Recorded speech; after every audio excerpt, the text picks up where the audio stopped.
Hello friends, आज हम cost accounting में न्यू चैप्टर स्टार्ट करेंगे, यूनिट कॉस्ट। तो फ्रेंड्स, आज हम इस वीडियो में कॉस्ट शीट आपको कैसे प्रिपेयर करनी है वो हम डिस्कशन करेंगे और नेक्स्ट वीडियो में हम इसका एग्जांपल सॉल्व आउट करेंगे। फ्रेंड्स, यहाँ पे मैंने pro forma of cost sheet prepare किया है, तो वो आपको कैसे प्रिपेयर करना है वो हम डिस्कशन करेंगे।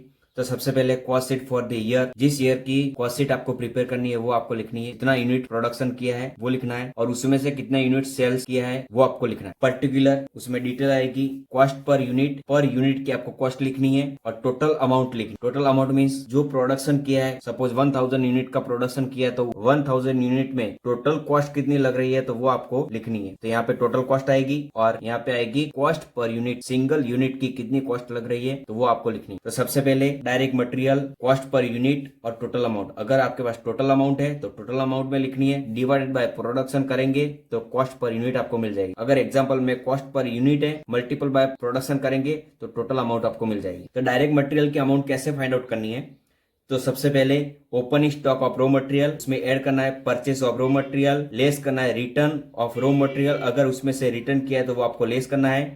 अगेन आपको ऐड करना है expense related to purchase of raw material. अगर रॉ मटेरियल परचेस किया है उसके रिलेटेड कोई एक्सपेंस है तो वो आपको क्या करना है, ऐड करना है। उसमें से closing stock of raw material है तो वो आपको क्या करना है, लेस करना है। और लास्ट में लेस करना है स्क्रैप वैल्यू। अगर मटेरियल स्क्रैप है, वो हमने सेल आउट किया तो उसकी वैल्यू है तो वो आपको लेस करनी है। तो टोटल आपको डायरेक्ट मटेरियल मिल जाएगा पर यूनिट और total amount. Next direct wages per unit है तो यहाँ पे लिखनी है और टोटल अमाउंट है तो यहाँ पे लिखनी। डायरेक्ट वेजेस उसमें open stock of work in progress wages है तो वो ऐड करनी है और closing stock of work in progress wages है तो वो लेस करनी है। तो ऐड और लेस करेंगे तो फाइनल आंसर मिल जाएगा डायरेक्ट वेजेस। उसके अलावा थर्ड एक्सपेंस है other direct expenses other than material and wages के अलावा कोई तीसरा एक्सपेंस है जो डायरेक्टली रिलेटेड टू प्रोडक्शन है तो वो आपको लिखना है अदर डायरेक्ट एक्सपेंस में पर यूनिट और टोटल अमाउंट। ये तीनों का टोटल करेंगे तो आपको मिलेगा prime cost. Prime cost is equal to direct material plus direct wages and other direct expenses. It means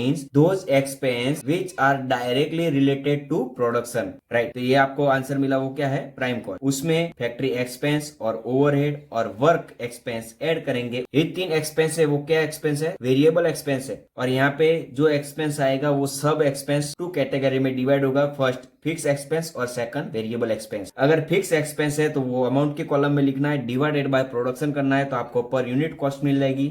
वैसे ही आपको वेरिएबल कॉस्ट लिखनी है, अगर पर यूनिट है तो आपको यहाँ पे लिखनी है, मल्टीपल बाय प्रोडक्शन करेंगे तो आपको टोटल अमाउंट मिल जाएगी। ये फैक्ट्री एक्सपेंस आप प्राइम कॉस्ट में इंक्लूड करेंगे तो फाइनल आंसर मिलेगा वो फैक्ट्री कॉस्ट और वर्क कॉस्ट मिल जाएगी। पर यूनिट का आंसर मिलेगा और टोटल अमाउंट का आंसर मिलेगा। उसमें एडमिनिस्ट्रेटिव एक्सपेंसेस और ओवरहेड्स, उसमें टू टाइप्स कैटेगरी है, first is variable expense, second is fix expense. तो वो लिखनी है पर यूनिट और टोटल अमाउंट दोनों ऐड करेंगे फैक्ट्री कॉस्ट में तो आपको आंसर मिलेगा वो कॉस्ट ऑफ प्रोडक्शन, राइट। तो ये आंसर आपका कॉस्ट ऑफ प्रोडक्शन तक हो गया। अब आपको क्या करना है, कॉस्ट ऑफ प्रोडक्शन में ऐड और लेस करना है। ऐड क्या करना है, opening stock of finish goods. यहाँ पे जो हमने किया है वो क्या है, ओपनिंग और closing stock of raw material किया है। तो यहाँ पे आपको क्या करना है, opening stock of finish goods आपको कंसीडर करना है। अगर फिनिश गुड्स का ओपनिंग स्टॉक है तो वो ऐड करना है, उसमें से closing stock of finish goods है तो वो लेस करना है। तो कॉस्ट ऑफ प्रोडक्शन में ये दोनों ऐड और लेस करेंगे तो फाइनल आंसर मिलेगा वो कॉस्ट ऑफ गुड्स सोल्ड। तो ये आपको आंसर मिला है पर यूनिट और टोटल अमाउंट। उसमें सेलिंग एंड डिस्ट्रीब्यूशन एक्सपेंस है तो वो ऐड करना है, उसमें टू कैटेगरी है, फर्स्ट इज वेरिएबल एक्सपेंस और फिक्स एक्सपेंस। ये दोनों कॉस्ट ऑफ गुड्स सोल्ड में ऐड करेंगे तो आंसर मिलेगा वो cost of sales. It means total cost per unit और टोटल अमाउंट। उसमें अगर प्रॉफिट है तो ऐड करेंगे, लॉस है तो वो लेस करेंगे, प्लस माइनस करेंगे तो फाइनल आंसर मिलेगा वो सेल्स का आंसर मिलेगा। तो टोटल अमाउंट सेल्स की मिलेगी और पर यूनिट सेल्स अमाउंट मिलेगी। ये जो हमने डिस्कशन किया वो क्या है, pro forma of the cost sheet. आपको कॉस्ट शीट कैसे प्रिपेयर करना है, उसमें कौन सा एक्सपेंस आपको इंक्लूड करना है, मेंशन करना है, तो वो हमने डिस्कशन किया। अब हम कुछ पॉइंट है वो डिस्कशन कर लेते हैं। तो फर्स्ट में profit percentage. Friend, cost account अगर आप पढ़ रहे हैं तो उसमें प्रॉफिट कैलकुलेट करना कंपलसरी। ओके, तो प्रॉफिट ऑन सेल्स और प्रॉफिट ऑन कॉस्ट दो कैटेगरी है। अगर सेल्स पे प्रॉफिट है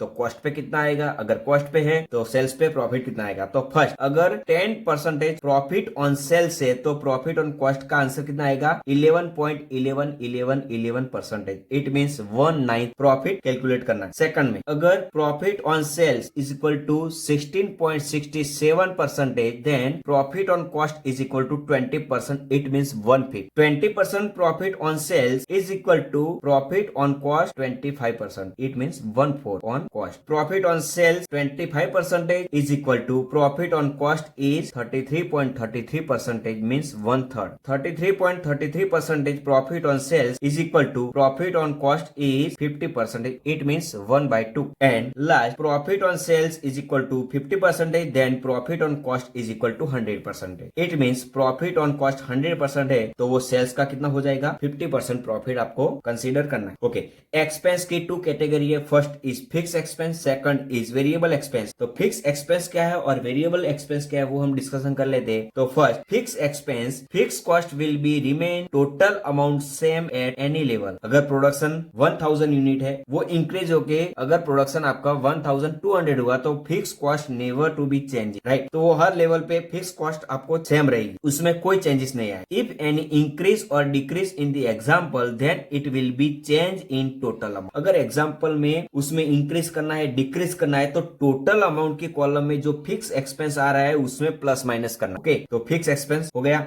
next variable, variable cost will be remain same per unit at any level. Variable cost है वो पर यूनिट सेम रहेगी, फिक्स एक्सपेंस है वो अमाउंट सेम रहेगी और वेरिएबल कॉस्ट है वो पर यूनिट सेम रहेगी। If there are any increase और decrease then it will be change in per unit amount. अगर उसमें कोई इंक्रीज और डिक्रीज करना है तो पर यूनिट की जो अमाउंट है उसमें प्लस माइनस करना है, अमाउंट में प्लस माइनस नहीं करना है आपको, राइट। तो वेरिएबल कॉस्ट अगर आपको इंक्रीज और डिक्रीज करनी है तो पर यूनिट आपको चेंजेस करना है और फिक्स एक्सपेंस अगर इंक्रीज एंड डिक्रीज करना है तो टोटल अमाउंट में इंक्रीज और डिक्रीज करना है, तो वहां पे आपको पर यूनिट कैलकुलेट नहीं करना। ओके, तो आज हमने क्या डिस्कशन किया, कॉस्ट शीट कैसे प्रिपेयर करनी है, उसका परसेंटेज कैसे निकालना है, कितना परसेंटेज ऑन सेल्स और कितना परसेंटेज ऑन कॉस्ट, तो वो हमने डिस्कशन किया है। नेक्स्ट लेक्चर में हम क्या करेंगे, उसका एग्जाम्पल है वो सॉल्व आउट करेंगे। तो फ्रेंड्स अगर आप इस चैनल पे नए हो, चैनल अभी तक सब्सक्राइब नहीं किए तो चैनल को सब्सक्राइब करें और ये वीडियो आप अपने फ्रेंड को भेजें ताकि अकाउंट का हर एग्जाम्पल सॉल्यूशन इस चैनल पे अपलोड होगा तो आपको इजीली मिल जाएगा। तो फ्रेंड्स ये वीडियो अच्छा लगा तो वीडियो को लाइक करें, शेयर करें और चैनल को सब्सक्राइब करें। Thank you.